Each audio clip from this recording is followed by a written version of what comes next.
우리 시간에 오신 여러분들 위해 하나님의 큰 은혜가 넘치기를 주님의 이름으로 축원합니다. 3일의 약속이라고 하는 책이 있습니다. 정동규라고 하는 분이 썼습니다. 자신의 자서전이라고 할 수 있습니다. 이분의 고향이 함경북도 주울이라고 하는 시골 마을입니다. 공부를 열심히 해서 청진의과대학 1학년 입학을 했을 때 18살입니다. 6.25 동란이 일어나게 됩니다. 북한 괴뢰가 남쪽으로 밀고 내려왔죠. 그리고 유엔군과 국군들이 다시 북진을 하게 되면서 이제 한반도 전체가 우리 자유민주 국가가 될 상황에 놓여 있었죠.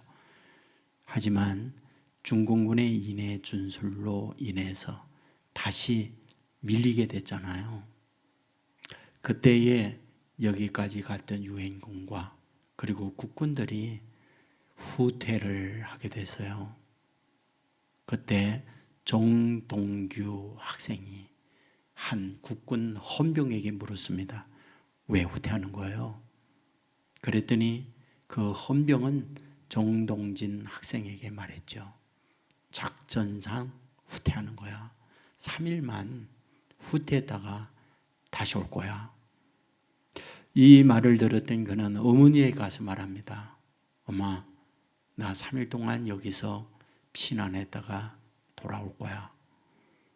그러자 엄마는 아들의 요구에 따라 양말 3켤레, 3일 동안 먹을 수 있는 쌀, 이것을 싸서 전해주게 됩니다. LST를 탑니다. LST는 미군의 상륙정입니다. 앞에 뚜껑이 열리는 그런 배죠. 여기에 피난민이 돼서 타게 되죠. 그때 여기에서 함께 타고 갔던 청년 156명이 있었습니다. 그들이 국군의 자원 입대를 하게 됩니다. 치열한 전쟁에 참전을 해서 죽을 고비 넘깁니다. 156명 중 마지막까지 살아남은 사람 11명이었습니다. 그 가운데 한 명이 바로 정동규 이 학생이었습니다. 그는 군 제대를 하고 난 이후 한국에서 수도의대에 편입학을 합니다. 수도의대는 지금의 고려의대 전신입니다. 여기에서 졸업을 하고 있을 그때에 광고가 나왔어요. 미국의 세인트루이스 병원에서 인턴을 모집한다. 이런 광고였죠. 여기에 지원을 합니다. 그리하여 1962년도에 미국으로 도미를 하고 그곳에서 공부를 하고 심장내과 전문의가 됩니다. 그곳에서 결혼도 하고 가족이 9명이나 되었습니다. 1983년도 캐나다의 한 신문사에서 방북단을 모집한다. 이런 광고가 났습니다. 여기에 지원을 하고 1983년도 고향을 방문하게 됩니다. 그곳에 어머님을 찾아갔을 때에는 이미 고인이 돼서 고향 뒷산에 모셔져 있습니다. 무덤에 비석을 붙들고 이분은 통곡을 했어요. 어머니, 제가 왔습니다. 어머니, 너무 많이 보고 싶었습니다. 어머니 한데 그동안에 두려웠고 외로웠고 너무 많이 힘들었습니다. 그 이야기를 어머님의 무릎 앞에서 눈물을 흘리면서 이 고백을 했던 거죠. 그는 성공했습니다. 그리고 박사입니다. 그리고 자녀들도 두었습니다. 하지만 여기까지 오는 동안 그는 혈혈단신이었습니다. 아무도 자기의 피부치가 없었습니다. 여기까지 오는 동안 공부하느라고 가난에 힘들었고 외로워서 힘들었고 전쟁터에 그 많은 죽음 앞에 자기도 언제 죽을지 모르는 두려움에 떨어야 했고, 또한 외로움에 지쳐서 지냈던 것, 그게 자기의 속내였고, 어머님 앞에서 눈물을 흘리며 그 고백을 하고 있는 거죠. 오늘 저와 여러분이 여기에 있습니다. 지난날의 우리의 삶의 궤적 가운데 오늘 여기에 있는 거죠. 가정을 이루었습니다. 이런저런 일들을 해내며 오늘 우리는 여기에 존재하고 있는 거죠. 어땠나요? 여러분의 지난날은 어땠나요? 어쩌면 종동규 박사님과 같이 외로울 때도 있었을 것이고, 아플 때도 있었을 것이고, 문제 앞에 두려움을 떨어야 할 때도 있었을 것이고, 앞날의 여러 가지 걱정 가운데에 지내야 하는 때도 얼마든지 있었던 우리다. 이런 생각을 해볼 수 있는 거죠. 오늘 본문은 우리에게 뭘 말씀해 주고 있는 걸까요? 바로 그런 인물을 만나게 되는 거죠. 엘리야입니다. 성경에 엘리야가 처음으로 등장할 때 어디일까요? 열왕기상 17장 1절이에요. 길르앗에 우거하는 자 중에 디셉 사람 엘리야가, 이것이 엘리야가 처음 등장하고 있는 말씀이에요. 고향이 어딘가요? 디셉이라고 말하고 있어요. 디셉은 어디일까? 학자들이 말해요. 어딘지 모른다고. 다만 둠의 산골인 듯하다, 이렇게 이야기를 해요. 둠의 산골이라는 말이 무슨 말입니까? 이렇다 할 삶의 터전을 갖고 있지 못한 시골 사람, 그것이 엘리야의 고향이었다라는 걸 말씀하고 있는 거죠. 지금 그는 어디에 있을까요? 길르앗입니다. 곧 고향을 떠나 이주하여 길르앗에 오고 있다. 그러면 그의 가족은 어땠을까요? 아브라함이나 이삭이나 야곱이나 요셉이나 다윗이나 기타 훌륭했던 인물이었다면 이분의 아버지가 누구라고 말하고 있을 거예요. 그러나 성경은 그의 자녀도 그의 부모님도 전혀 말하고 있지 않아요. 그렇다면 뭐일까요? 일반 소시민이었다. 내놓을 곳 없는 집안의 아들이었다. 이렇게 볼 수가 있는 거죠. 자, 길르앗에서 머물고 있을 그때 하나님이 찾아왔어요. 그리고 그에게 사명을 줍니다. 내용이 무엇이죠? 왕에게 가서 이렇게 말해라. 내가 명하기 전에 이슬도 비도 내리지 않는다고 말해라. 이런 하나님의 말씀을 따라 왕에게 가서 그 말을 전하게 되죠. 그런데 그 말을 전하고 있는 엘리야 어땠을까요? 당당했고 담대했고 능력 있는 사람으로 그는 그곳에 가고 있는 걸까요? 성경은 그렇게 말하고 있지 않아요. 무서워 도망했다. 감히 왕에게 그 말을 해놓고는 두려워 떨면서 도망했다. 어디로? 그릿 시내가라고 말하고 있죠. 그곳에 도망쳐 외롭고 힘들게 지내고 있는 그때 하나님은 까마귀를 통해서 떡과 고기를 날라다 줍니다. 하나님이 말씀한 그대로 비도 이슬도 내리지 않았어요. 냇가는 금세 말라버렸습니다. 그때 하나님은 다시 말씀하죠. 일어나라. 그리고 사르밧으로 가라. 하나님의 말씀을 따라 사르밧으로 갑니다. 한 여인, 과부가 나무를 줍고 있었죠. 그는 만나자 말했습니다. 목말라요. 물 한 잔만 주세요. 배고파요.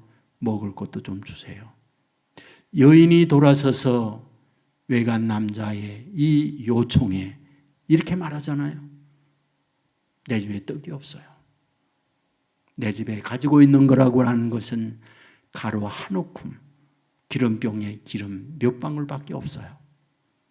이제 그것으로 떡 한 개를 만들어 내 아들과 함께 마지막 식사를 하고 이제는 죽음을 기다릴 상황이에요. 라고 얘기를 합니다. 그때 엘리야는 참으로 인정머리 없이 말하잖아요. 그거 놔달라고. 그거 나 먹겠다고. 그런데 이 여인은 순박한 건지 어리석은 건지 집에 가서 그 떡을 만들어 엘리야에게 줍니다. 마실 물도 줍니다. 그런데 어떤 일이 벌어졌죠? 가루통에 가루가 말하지 않았죠. 기름병에 기름이 떨어지지 않았죠. 하나님께서 이런 복을 그 과부의 집에 허락해 주었던 거죠. 시간은 흘렀습니다. 3년이 지나갔어요. 하나님이 찾아왔어요. 그리고 말합니다. 너 아합에게 다시 가라. 그리고 너 아합 왕에게 도전장을 내밀라. 그 도전장이 무엇입니까? 아합이 믿는 우상 바알이 하나님인지 내가 믿는 여호와가 하나님인지 영적 대결해라. 이 말씀을 듣고 순종하여 다시 아합에게 났습니다. 그리고 하나님의 말씀을 따라 당신이 믿는 바알이 하나님인지 내가 믿는 여호와가 하나님인지 영적 대결을 합시다. 그리하여 갈멜산에 바알의 선지자 450명 그리고 자기 혼자 나가게 되죠. 바알이 하나님인지 여호와가 하나님인지 그 증명 무엇입니까? 단을 쌓고 제물을 올려놓고 하늘에서 불 내려서 그 제물을 흠양한다면 그 신이 참신이다 라고 말해야 된 거잖아요. 바알 선지자들 나무를 쌓아 올립니다. 그리고 그 위에 송아지를 각을 떠서 올려놓습니다. 아침부터 바알이여 바알이여 하늘에서 불을 내려 흠양해 주시고 살아계심을 보여주십시오. 정오가 됐지만 어떤 증상, 어떤 징조도 나타나지 않았죠. 오후부터 칼을 들고 몸을 피를 흘리며 상하게 하며 그 제단 주위를 빙빙 돌면서 아우성을 치죠. 바알이여 바알이여 불을 내려 이 제단의 제물을 흠양해달라고. 그러나 끝내 죽은 신 바알은 찾아오지 못했던 거죠. 엘리야 차례였습니다. 역시 단을 쌓습니다. 송아지를 각을 떠서 올려놓습니다. 그런데 엘리야는 다른 거를 하고 있어요. 도랑을 파라는 거죠. 그리고 지중해 바다에 가서 바닷물을 기르다가 그 재물 꼭대기부터 부으라는 거죠. 도랑에 가득 물이 당길 때까지 물을 부어놓은 거죠. 무슨 뜻일까요? 그 어떤 불로도 태울 수 없는 상황을 만들어 놓았던 거죠. 엘리야는 하나님 앞에 기도합니다. 두 가지. 하나님, 여호와가 하나님인 걸 증명해 주십시오. 두 번째, 이 종이 여호와의 종된 걸 저들로 하여금 알게 해 주십시오. 이와 같이 하나님 앞에 기도할 때 하늘에서 불이 내려서 그 도랑의 물을 다 뿌리죠. 그리고 물로 쩔어 있는 그 나무 제단을 순식간에 불을 태워 흠양해 버리는 거죠. 무슨 뜻일까요? 여호와가 하나님, 살아계신 분이라고 하는 걸 엘리야를 통하여 증명해 보여준 거잖아요. 또다시 기도해요.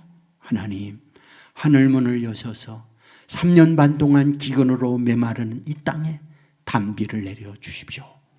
하나님은 이 기도를 들어서 하늘문을 여시고 폭포수를 쏟아 부어 주잖아요. 무슨 뜻인가요? 메마른 땅 하나님의 살아계심의 증거로 은혜의 단비를 부어주고 있다. 이 말씀을 하고 있는 거잖아요. 그렇다면 이제 엘리야는 어때야 됩니까? 그와 같이 수고하고 그와 같이 하나님의 말씀을 따라 살아온 엘리야에게 하나님은 평안한 삶을 살도록 인도해 줘야 하는 거죠.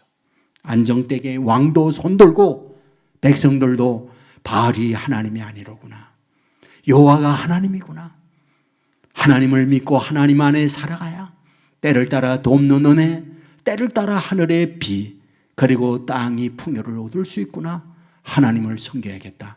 이런 은혜, 그리고 이렇게 증거하고 있는 엘리야의 미래에 하나님이 길을 열어주시고 하나님의 복된 삶을 살도록 만들어줘야 되는 것 아니냐, 그런 얘기죠.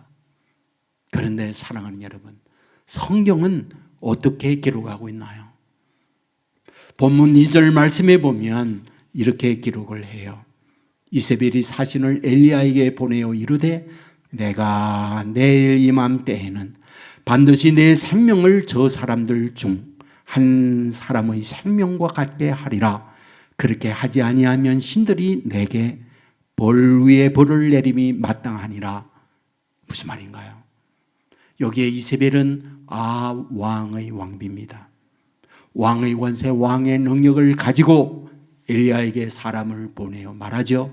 내일 이맘때 내 목을 친다. 만일 내 목을 쳐 너를 죽이지 아니하면 내가 믿는 신 그로 하여금 벌 위에 벌을 내게 내림이 마땅하다. 군사력과 행정력 그리고 왕의 권세를 가지고 반드시 내 목을 치겠다. 이와 같이 말씀을 하고 있는 거잖아요. 우리는 여기에 고민이 있는 거죠. 주를 위해 일했고 주의 능력이 나타났고 그렇다면 굴복하고 그렇다면 손들고 와야 하는데 더 악랄해졌고 더 도끼가 가득 차서 자신의 생명을 노리겠다 이렇게 말하고 있는 거죠. 얼마나 그동안에 고단한 인생을 살았습니까? 그동안에 얼마나 좌로나 우로나 치우지 않는 걸음으로 성실하게 엘리야가 살아왔습니까? 그렇다면 그와 같이 산 엘리야를 위하여 하나님은 만사 형통하고 하나님은 안정되고 평안한 여생을 보내도록 이끌어 줘야 되는 게 아니냐 그런 말이죠. 하지만 그보다 더 큰 어려움, 더 큰 고난을 그는 만나고 있는 거죠. 여러분은 어떠신가요? 오늘 저와 여러분이 여기 있으면 과거에 지난 날의 결과로 여기 있는 것 아닌가요? 우리 모두 열심히 살았잖아요. 고향 땅을 떠나 삶의 터전을 마련하며 결혼도 했고 자녀도 키우면서 정말 땀을 흘리며 때로는 눈물을 나고 때로는 포기하고 싶은 상황을 만날 때에도 우리는 끈질기게 엎드리며 오늘 여기에 우리가 왔잖아요. 그런데 오늘 저와 여러분의 현실은 어떠신가요? 그 모든 뿌린 씨앗에 아름다운 열매를 거두며 나 이만하면 된다. 참 감사하다. 그런 고백 간증을 하는 분들도 있겠지만은 너무 힘들다고 하는 분들도 있을 수 있잖아요. 어쩌면 엘리야가 초하여 있는 것과 같이 이런 상황에 놓여 있는 분들도 있을 수 있잖아요. 그런데 엘리야는 어떻게 하고 있을까요? 본문 3절에 보면 이렇게 말하죠. 그가 이 형편을 보고 일어나 자기의 생명을 위하여 도망하여 유다에 속한 브엘세바에 이르러 자기의 사환을 그곳에 머물게 하고. 무슨 말인가요? 바로 그런 현실을 살피며 이대로 있다가 내 인생 끝나겠구나. 그래야 도망을 쳤어요. 어디로? 유다 땅 브엘세바로 왔다고 기록해요. 여기 유다 땅 여기에 브엘세바라고 할 때에 그것이 어떤 곳일까요? 쉽게 말하면 이런 거예요. 엘리야는 북이스라엘 사람이에요. 그의 고향 디세베나 길르앗이나 가멜산이나 전부 다 북쪽에 있어요. 그리고 그를 죽이겠다고 하니까 유다 땅으로 왔다. 당시 남북이 갈려져 있었잖아요. 휴전선을 넘었다는 거예요. 38선을 넘었다는 거예요. 그리고 어디까지 갔느냐? 유다 땅 브엘세바까지 갔다. 브엘세바는 저 끄트머리예요. 개성에서 휴전선을 넘어 문산이 왔다 그 말이 아니고요. 도망을 쳐서 저 부산까지 도망쳤다 그 말을 하는 거예요. 거리가 얼마나 먼가? 160km 정도 돼 직선거리입니다. 상당히 먼 길을 도망을 쳤다는 것. 아마도 일주일 이상을 도망을 치지 않았을까? 그런 생각을 가져보게 됩니다. 그것은 자신이 처하여 있는 현실이 얼마나 두려웠는가, 얼마나 겁나고 있는가, 이 부분을 우리에게 보여주고 있는 말씀이거든요. 그리고 난 이후 본문 4절은 이렇게 말합니다. 자기 자신은 광야로 들어가 하루길쯤 가서 한 로뎀나무 아래에 앉아서 자기가 죽기를 원하여 이르되 여호와여 넉넉하오니 지금 내 생명을 거두시옵소서. 나는 내 조상들보다 낫지 못하니이다. 자기와 함께 왔던 사환을 두고 하루길을 광야로 들어갔다. 광야가 어디입니까? 사람이 살지 못한 메마른 땅이에요. 로뎀나무 아래에 앉았어요. 저는 로뎀나무가 느티나무, 거대한 소나무, 이런 큰 나무인 줄 알았습니다. 저는 실제 엘리야가 도망갔던 광야에 가보았어요. 지금도 로뎀나무가 있어요. 저는 로뎀나무를 보고 놀랬잖아요. 왜? 우리나라의 쌀이나무와 거의 비슷해요. 시골에 비자루 만들 때 사용하는 쌀이나무. 큰 것이 배꼽 정도예요. 조금 더 크면 가슴 정도 오는 거예요. 광야에 살 수 없는 곳에 생존하여 버텨 사는 나무, 그것이 로뎀나무였어요. 그런 곳에 엎드려서 그는 주저앉은 거죠. 그 먼 길 고향을 떠나면서 가진 것 아무것도 없이 빈털터리로 여기까지 온 거잖아요. 그리고 너무 힘들어요. 하나님, 이만하면 됐습니다. 내 생명을 거두가 주십시오 라고 절규하고 있는 거잖아요. 우리는 휴대폰을 쓰고 있어요. 여러분, 무한정 휴대폰을 쓸 수 있나요? 아니죠. 배터리 충전이 돼야 돼요.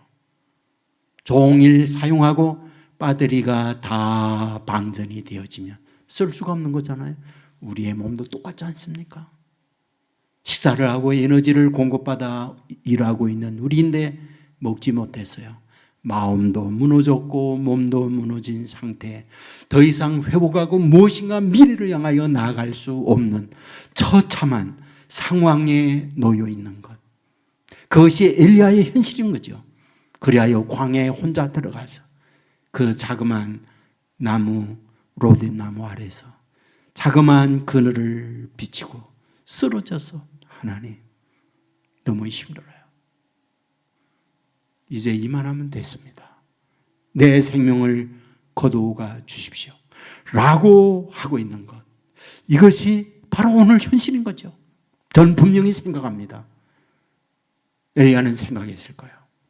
지금까지 지나온 삶의 여정을 말이죠. 고향에 태어나 이렇다 할 부모, 자랑스러운 부모 아닌 가정에서 소시민으로 살아왔던 시골의 산골 마을의 소년의 생활, 그리고 길르앗에서 생활할 때의 자신의 모습, 갈멜산에서의 지내온 여정, 여러 가지 인생의 많은 것들을 생각하며 내가 이렇게 힘들게 살아왔는데 여기에서 이만 나의 삶의 모든 끈을 놓겠습니다 라고 고백을 하고 있는 거잖아요. 맞습니다. 그는 한 번도 외도하지 않았어요. 그는 한 번도 좌루나 우루나 치우침이 없는 그름으로 살아왔어요. 그는 어떤 악질적 자기의 인간적 욕망을 위해서 산 것도 아니었어요. 성실하게 땀을 흘리면서 착실하게 살아왔던 거였어요. 그런데 그에게 주어져 있는 현실은 고단함이었고 힘든 것이었고 앞으로의 인생이 더 캄캄한 거죠. 어떻게 해야 할까? 고향은 떠났고 갈 곳은 없고 여기에서 광야로 들어가서 하나님, 차라리 내 생명을 거두어 주십시오 고백을 하고 있는 거잖아요. 그런데 본문 5절은 어떻게 기록합니까? 로뎀나무 아래에 누워 자더니 천사가 그를 어루만지며 그에게 이르되 일어나서 먹으라 하는지라. 본종 머리맡에 숯불에 구운 떡과 한 병 물이 있더라. 그는 고단하여 쓰러졌습니다. 깜빡 잠이 들었어요. 그런데 천사가 와서 그를 어루만줍니다. 어루만주다 무슨 뜻일까요? 마치 울고 있는, 지쳐 있는 아이에게 엄마가 품을 안고 젖을 빨리 우는 것과 같은 모습이에요. 하나님이 친히 와서 어루만져 주시면서 말씀하는 거죠. 너무 힘들지? 너무 배고프지. 내가 떡과 물 한 병을 준비했구나. 이것을 먹도록 하거라. 그 말씀을 하고 있는 거죠. 저는 이 말씀을 보면서 눈물 날 정도로 감동되는 부분이구나. 그 생각이 드는 거예요. 아무도 없잖아요. 힘들게 여기까지 왔잖아요. 그런데 하나님은 여기에 찾아오고 있었구나. 무슨 말일까요? 잘 보세요. 하나님이 그를 제일 처음 찾아왔을 때가 길러하세요. 노아에게 가서 내가 명령할 때에 명령 내리지 않는다면, 비도 이슬도 내리지 않는다, 그 말 해라. 그때 하나님이 찾아왔어요. 여러분, 그리 시냇가로 도망갔을 때 그게 하나님 찾아왔어요. 까마귀를 통하여 떡과 그리고 고기를 날라다 주었어요. 사르밧으로 갔을 때 하나님이 그곳에 찾아왔어요. 그래야 기름병에 기름이 마르지 않고 가루통에 가루가 끊어지지 않도록 복을 내려 주었어요. 그리고 갈멜산에 하나님이 찾아왔어요. 하늘에서 불 내리게 하고, 그리고 기도함으로 하늘문을 열고 폭포수와 같은 장대의 축복의 비를 내려 주었던 거예요. 지금 그는 어디 왔습니까? 도망자가 됐습니다. 어디에? 브엘세바예요. 광야입니다. 아무도 자기와 함께하고 있는 사람 없어요. 앞으로 가야 할 길 막막해요. 그런데 어떤가요? 그곳에 찾아오신 하나님인 걸 말씀하고 있는 거죠. 여러분, 그렇다면 무엇입니까? 저와 여러분 인생길에 있어서 나만이 홀로 가는 듯 하지만 임마누엘 되시는 주님이 세상 끝날까지 항상 우리와 함께 하겠다 약속하신 그분이 우리에게 찾아와 그 브엘세바 광야에 같이 계시는 주님이다. 이것을 우리에게 말씀해 주고 있는 말씀인 거죠. 저는 이 말씀을 보면서 예수님의 모습이라는 생각을 갖는 거예요. 여러분, 히브리서 4장 15절에 보면 이렇게 기록하잖아요.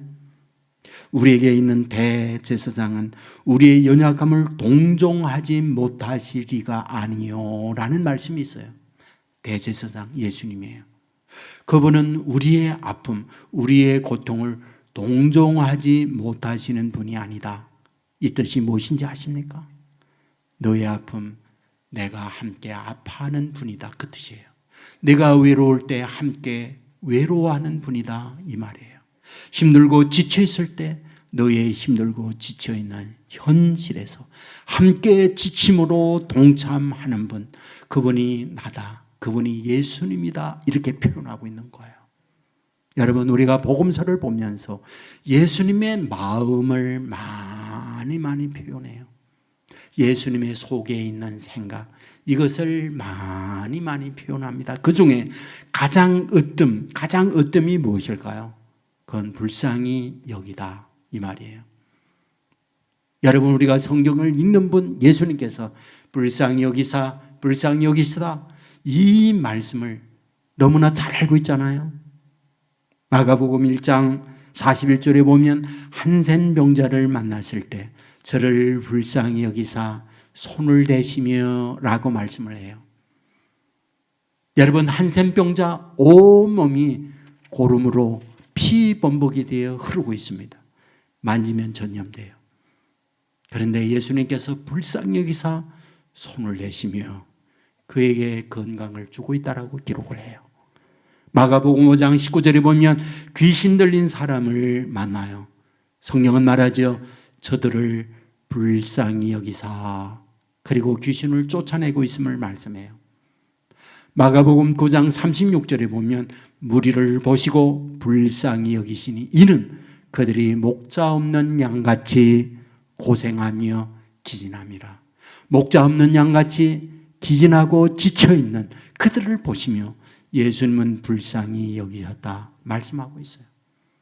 누가복음 7장에 보면 예수님이 나인성에 와요. 그리고 나인성 과부가 아들을 죽고 그 아들을 장례하는 그때 울고 있는 그 여인을 보며 불쌍히 여기사, 그리고 아들을 고쳐주고 있는 말씀을 보게 됩니다. 요한복음 11장에 보면 나사로가 죽었어요. 그리고 유대인들이 나사로의 무덤 앞에서 울며 통곡하고 있을 때 예수님의 마음을 표현하죠. 뭐라고요? 비통히 여기시며 불쌍히 여기시고 눈물을 흘리시더라. 그렇습니다. 예수님은 오늘 우리의 현실을 보며 불쌍히 여기시는 분이다. 이것이 주님의 마음인 걸 말씀하고 있어요. 묻습니다. 여기 불쌍히 여기다는 게 뭘까요? 무엇이 불쌍히 여기는 걸까요? 여기에 불쌍히 여기다고 하는 이 단어를 영어 성경에 보면 compassion이라는 단어로 쓰고 있어요. compassion이 무엇입니까?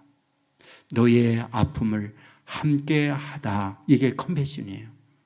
불쌍히 여기다. 예수님께서 많은 사람들을 찾아갑니다. 그들을 불쌍히 여기세요. 그들의 아픔 내 아픔으로 여기고 그들의 병 내 고통으로 여기고 그들의 외로움 나의 외로움으로 느끼는 분, 그것이 불쌍히 여기다. 이 뜻이라는 말이에요. 여러분, 엘리야에게 찾아가신 하나님, 천사를 통하여 어루만져 주시는 주님, 무슨 뜻입니까? 내가 외로울 때, 네가 힘들 때 여기까지 찾아와 함께 있으며 너의 외로움에 내 힘듦에 동참하고 함께하는 나야. 그 뜻을 갖고 있다는 거죠. 저는 목사이기 때문에 장례를 많이 치루어요. 여러분 연세가 많아서 세상을 떠나면 호상이라고 하고 그래도 장수하셨군요. 이런 말을 할 수가 있어요. 그러나 꼭 그런 호상만 있는 게 아니잖아요. 눈물 나는 아픔의 장례도 있다고요. 여러분 그런 장례 가운데 초등학교 1학년 세상을 떠나 장례를 치를 때 저는 그 어머니의 비통한 절규 지금도 낭낭하게 제 귀에 남아있어요. 유치원을 졸업하고 초등학교 1학년 입학했거든요. 1학년 입학하고부터 아이가 어리광이가 는 거예요. 투정도 하고 옷도 제대로 입지 않고 신발도 제대로 신지 않고 밥을 먹을 때 밥을 흘리고 엄마는 생각했죠. 유치원에 재미있게 지내다가 학교 갔더니 학교의 새 생활 속에 힘들어하는구나. 어리광이 부르는구나. 학교 가지 않으려고 애가 꾀를 쓰는구나. 그래야 혼냈습니다. 때로는 매도 들었습니다. 그런데 아이가 더 심해지는 거예요. 병원에 갔어요. MRI를 찍었죠. 뇌 종양이었어요.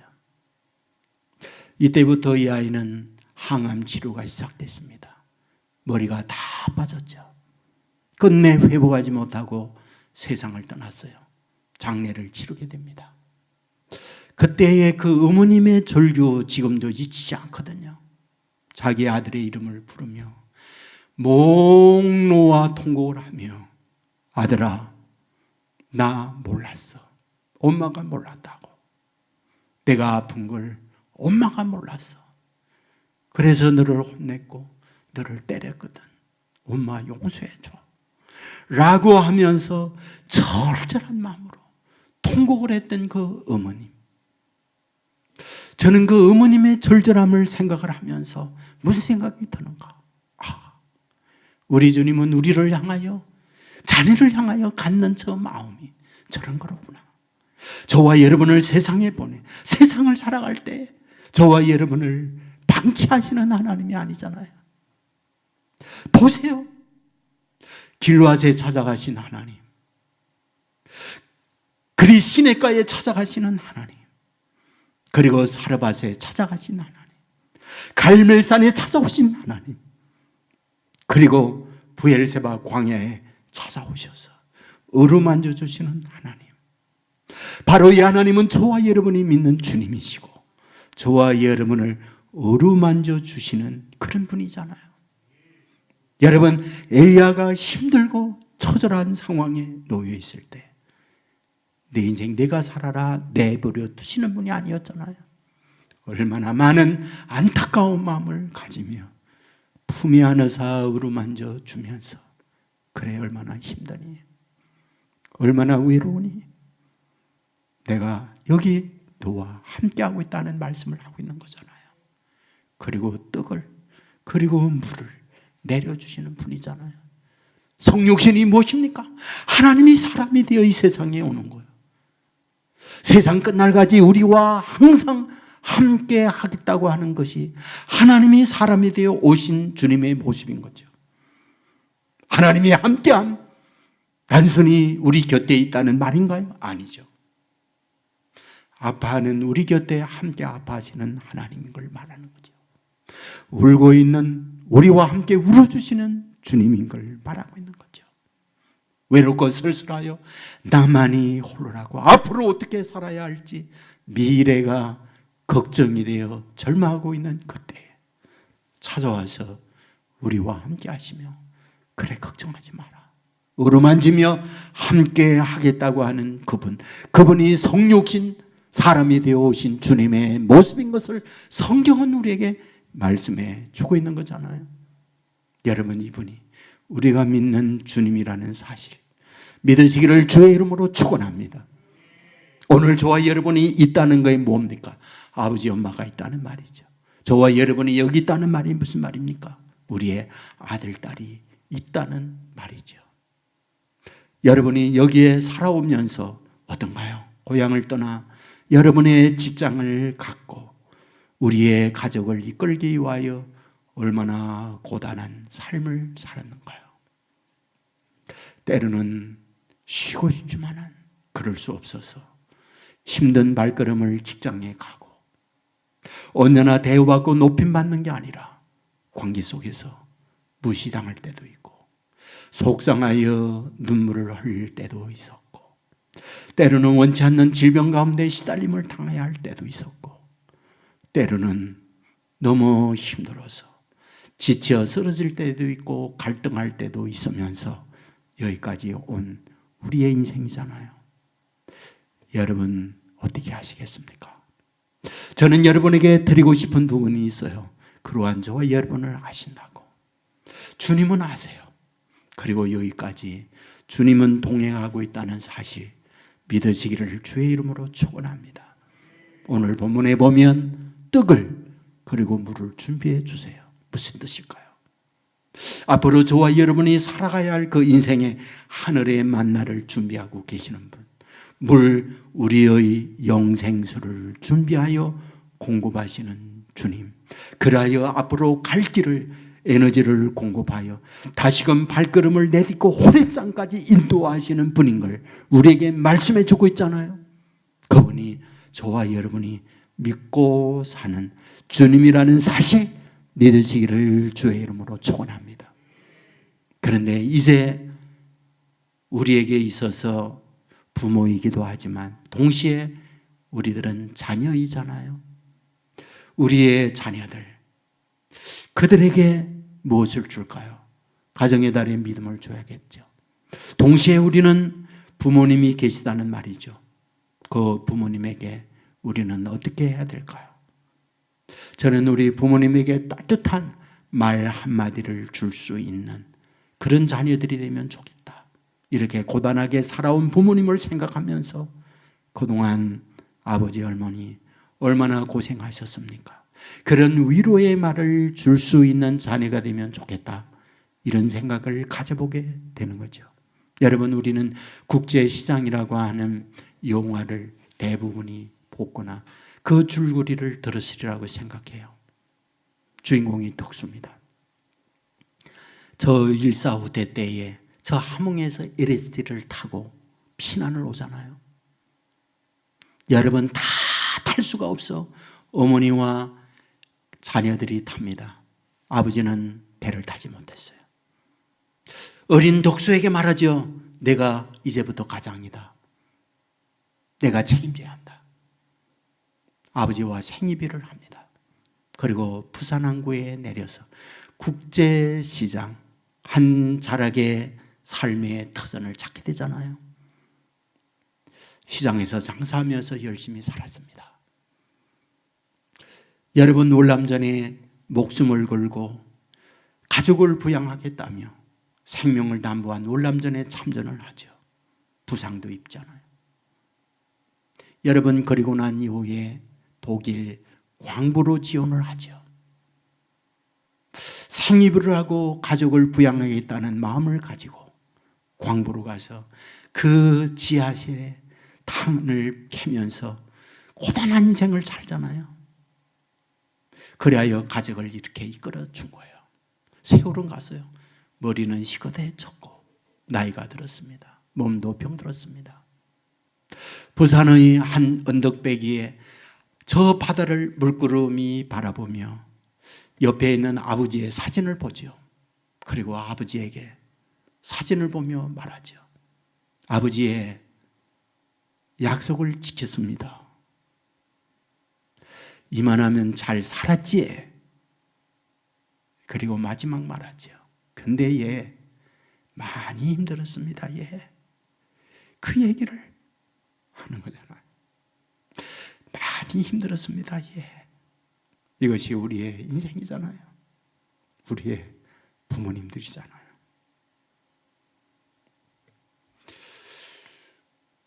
이렇게 살아온 어른들에게 어버이 주일을 맞이하면서 우리는 어떻게 해야 할까?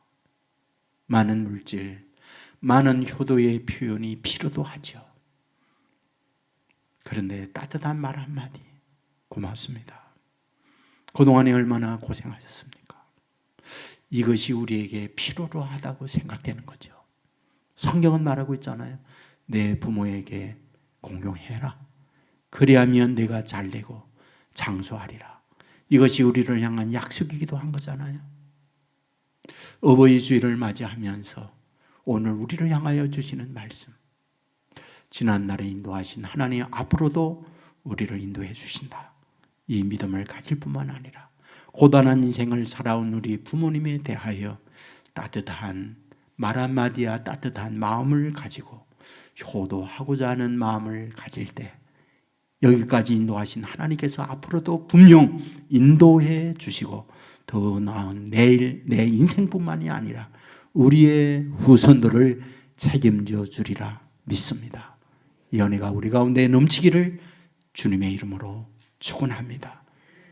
우리 모두 자리에서 일어나겠습니다.